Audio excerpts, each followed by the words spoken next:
22 तारीख को ग्रह नक्षत्रों के दृष्टिकोण से सिंह राशि वालों के लिए ग्रहों का योगा योग भी जो बना हुआ है वो अद्भुत पराक्रम दिखाने वाला अवसर है। और इस दिन समझ लीजिए नववर्ष आरंभ हो रहा है।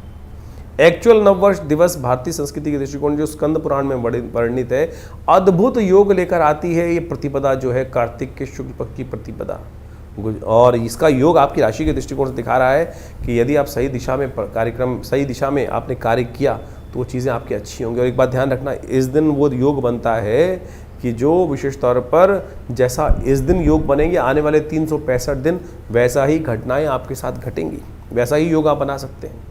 तो इस दिन जल्दी सुबह जल्दी उठें, भगवान का स्तवन करें। ग्रह नक्षत्रों के दृष्टिकोण से चीज़ों के हिसाब से, ग्रहों के हिसाब से अभी देखें तो ये ग्रहों का योग, ये वर्ष ही आपके लिए बहुत परिवर्तन का योग दिखाई देता है। बहुत जल्दी सिंह राशि वालों के लिए चीज़ें परिवर्तन की तरफ योग बनाती दिखाई देंगी आपकी राशि के दृष्टिकोण से।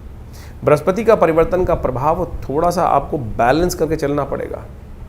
कई बार क्या होता है, चीज़ें हवा, बृहस्पति हवा का कार्य, और हवा जो है विशेष तौर पर वो क्या होता है, दिमागी कई बार हवाई किले बहुत बड़े बड़े बना देते हैं, और हवाई किले जब बन जाते हैं शायद उन पर पूरा कार्य नहीं हो पाता। इस बात का आपको ध्यान रखना है, प्रैक्टिकल वे में कार्य करने की ज़रूरत है।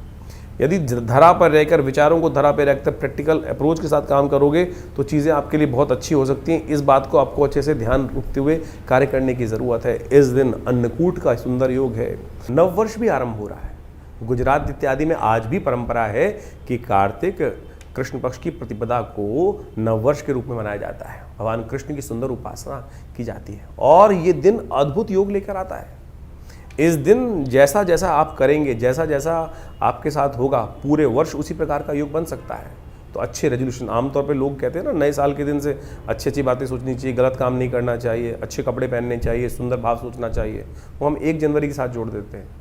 ज्योतिष के दृष्टिकोण से, स्कंद पुराण के दृष्टिकोण से, स्कंद पुराण में इस बात का वर्णन है कि जो कार्तिक शुक्ल पक्ष की प्रतिपदा है, जिसके दिन अन्नकूट होता है, गोवर्धन की पूजा होती है, उस दिन वो मुहूर्त बनता है कि जैसा जैसा आपके साथ होगा पूरे वर्ष उसी प्रकार के आपके साथ योग घटेंगे।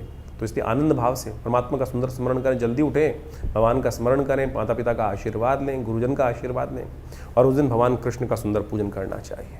भगवान कृष्ण का अन्नकूट के रूप में, गोवर्धन के रूप में प्रकृति की पूजा करने का जो सिद्धांत है अद्भुत है। 56 भोग लगाए जाते हैं भगवान को। ये 56 भोग का सिद्धांत भी बड़ा विचित्र है।